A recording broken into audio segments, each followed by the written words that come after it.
And buenas tardes a todos, and good evening, everyone. I'd like to start out tonight by sharing some information from the City of Avondale's Mayor's Education Roundtable. The economic forecast for the West Valley is very encouraging right now. 1.6 million of the 4.75 million people who live in the metro area are from the West Valley currently, and that number is expected to double. In fact, it's estimated over the next 25 years, 50% of the growth in Maricopa County will be right here in the West Valley. City of Avondale is experiencing some of the highest occupancy rates across office, industrial, and retail sectors in the last decade. And so the City Council wants to be able to collaborate with school districts and help with one-time support for special projects. And we've been talking about some grant opportunities with them. The newest Tolleson Union High School, the West Point Dragons, will open next fall in Northeast Avondale. The city's looking at infrastructure improvements in the old historic area and here in Cashin and in Ligas and in Las Ligas. They're looking at new bridges over the Agua Fria River that are being planned, and work on the new Interstate 10 Fairway exit is underway.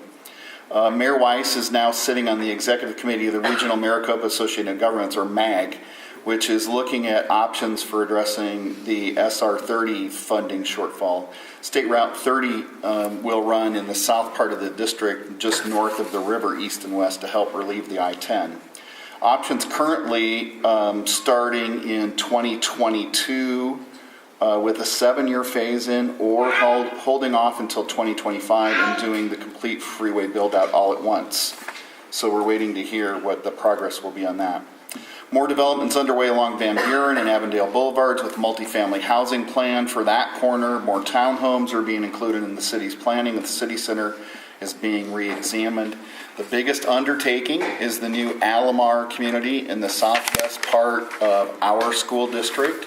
It'll feature many parks, including a 35-acre regional jointly developed park with the City of Avondale, a network of walking, biking, and exercise trails, connecting recreation spaces with the community. And we expect this development will attract residential growth and more students for our schools.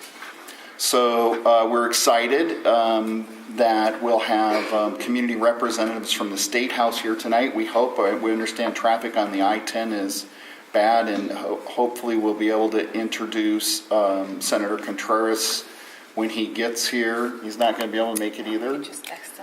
Okay, well, we're not going to hear on those policy issues tonight from our representatives. Evidently, things are really busy down at the Capitol, but there is a lot going on in the current session with education funding and education policy, and we'll try to keep people filled in on that when we get another opportunity.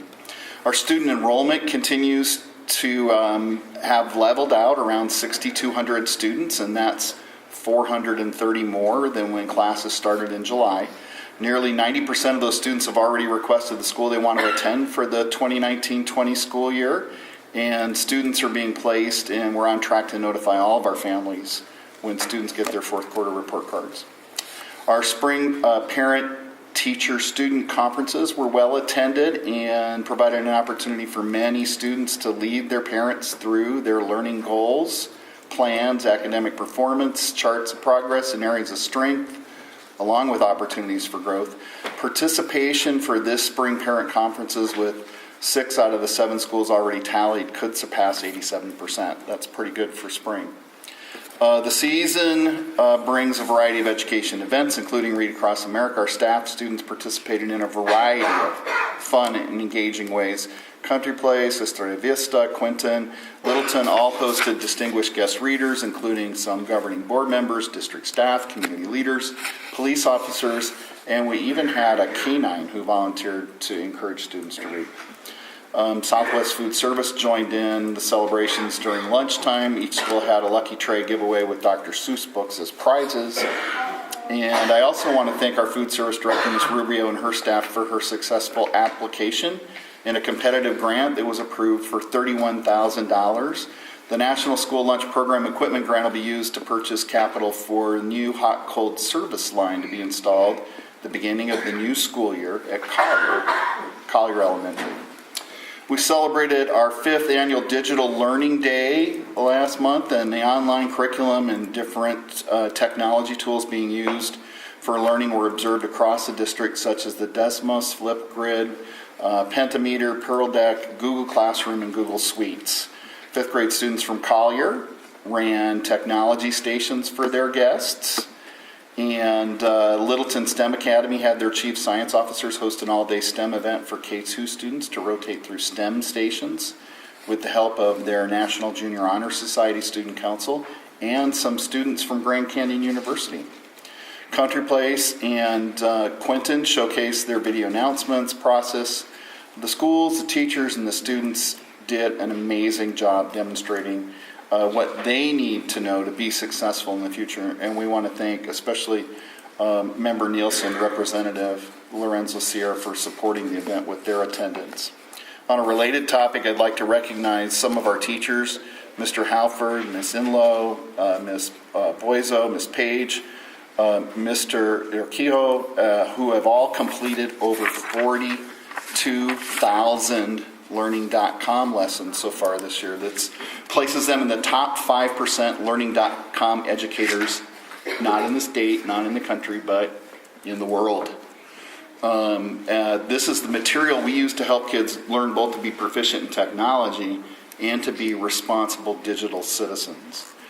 Teacher recruitment season's in full swing as teams have braved sub-zero weather, ice, and snow, traveling through Iowa, Missouri, and Illinois. They're probably glad they're home now because they missed the floods. Several offers have been made, and principals are assisting in closing those deals with young teachers who are ready for new adventures in warmer climates. The next 6 weeks are critical in signing as many teachers as possible to be ready for our students for next year. We've also had some recent sports victories. I'd like to share that Littleton participated in basketball Special Olympics tournament at Trevor Brown High School last month. They came home with third place honors. And our students also competed in the cheer competition with Special Olympics, and they brought home the gold. I know. Big thank you to our Special Olympics advisor, Ms. Payan, and the Littleton staff for all their support. Our softball and baseball season's off to a great start. The teams have been preparing for the season, and practices are picking back up after being off for spring break. Baseball games started yesterday. Softball season will open up on Friday. All games are at La Jolla High School at 4:45, so we look forward to having as many fans as possible coming out to support our students. And in closing, I'd like to express our appreciation for the $400 of donations from Alyssa Pakes, Paula Hernandez, Jesse Reyes, and Jordan Dixon for the Strata Vista field trips. And that's all I have this evening.